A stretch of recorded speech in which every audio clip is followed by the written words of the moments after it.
Orang tua pernah nggak kasih komentar atau pernah nggak? Atau Waktu tahu orang tua bahwa Anda di Jakarta ini preman? waktu pertama saya keluar dari kampung, itu orang tua saya pesan kalau kamu merantau, yang penting kamu jangan ngerampok, jangan mencuri, kalau berantem itu laki-laki biasa. Nah, tapi ini semua udah dilanggar ini. Iya, iya. Jadi bagaimana orang tua melihat anaknya begitu? Ya, waktu papa sama mama masih hidup, udah kamu hidup baik-baik aja, nggak usah berantem-berantem lagi. Kan kesian anak-anakmu. Iya. Oh, ini waktu itu sudah menikah ya? Iya. Jadi saya bilang ya ini kehidupan. Ya mungkin ada waktunya pasti saya akan berubah, tapi ini mungkin belum waktunya. Jadi mama selalu nangis. Saya berpikir kalau saya nggak begitu, saya nggak melakukan. Bagaimana hidup? Bagaimana mau hidup? Saya mau angkat derajat orang tua saya aja. Walaupun dengan jalan yang salah. Iya. Oke, jadi sebenarnya ada perasaan bersalah itu sama orang tua itu ya? Iya, tapi maunya gimana? Itu. Jadi sampai orang tua meninggal, orang tua udah nggak ada ya? Udah nggak ada.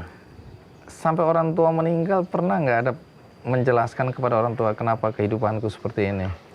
Saya pernah menjelaskan ke mama pada saat waktu saya pulang dan kita makan di meja, dan saya jelaskan saya melakukan ini untuk mengangkat harkat dan martabat keluarga kita aja.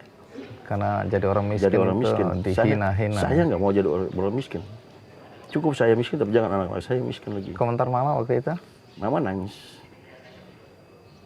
Apapun juga ya, namanya seorang ibu ya. Ya.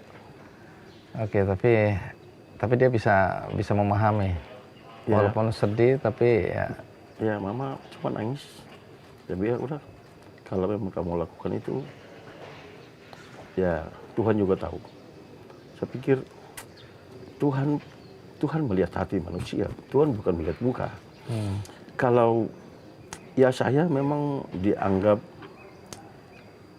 sampah masyarakat dan termasuk paling bengis. Tetapi mungkin saya punya hati juga, ada hati yang penuh kasih juga. Jadi saya kalau sering membantu juga keluarga, saudara-saudara. Nah, ini menarik ya. Saya dengar dua cerita yang berbeda bagi orang-orang yang hidup di dunia malam ya.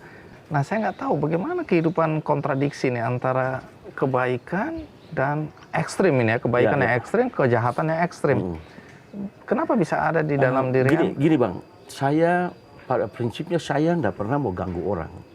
Prinsipnya tidak mau ganggu Tidak orang. mau ganggu orang. Oke, terus? Siapapun dia, saya selalu baik dan selalu bersahabat. Tapi kalau saya udah baik sama dia dan dia mau jahat sama saya akan tunjukkan bahwa saya lebih jahat dari kamu. Nah itu prinsipnya tuh, saya nggak mau ganggu orang.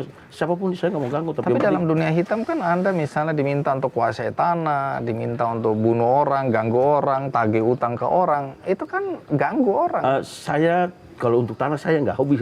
Tanah cuma satu kali aja yang saya garap, karena saya faktor karena lihat yang ahli waris ini, saya kasihanin karena dia punya tanah segitu banyak tapi diambil sama orang. Nah itu waktu di Jakarta Selatan, Jakarta Barat. Ini hati Anda yang terpanggil ya? Terpanggil aja. Bukan untuk cari keuntungan, bukan untuk cari uang. Bukan. Oh, oke. Nah, jadi punya hati juga ini preman. Iya. Nah, jadi saya membantu orang itu akhirnya sampai masalahnya selesai. Dah hak dia, hak saya. Jadi Anda sebenarnya tanda kutip preman yang lebih banyak ngurusin penagihan utang. Ya, penagihan utang. Debt collector ya, gitu ya. Betul. Nah, kalau Anda nagih-nagih orang kan Anda mengganggu ini. Padahal hati kecil Anda kan sebenarnya saya nggak mau ganggu orang. Dia harus wajib untuk menyelesaikan tanggung jawabnya. Jadi kalau datang tanpa ada masalah, berarti kita ganggu. Tapi karena dia ada masalah sama kita, berarti dia harus selesaikan. Oke, menarik.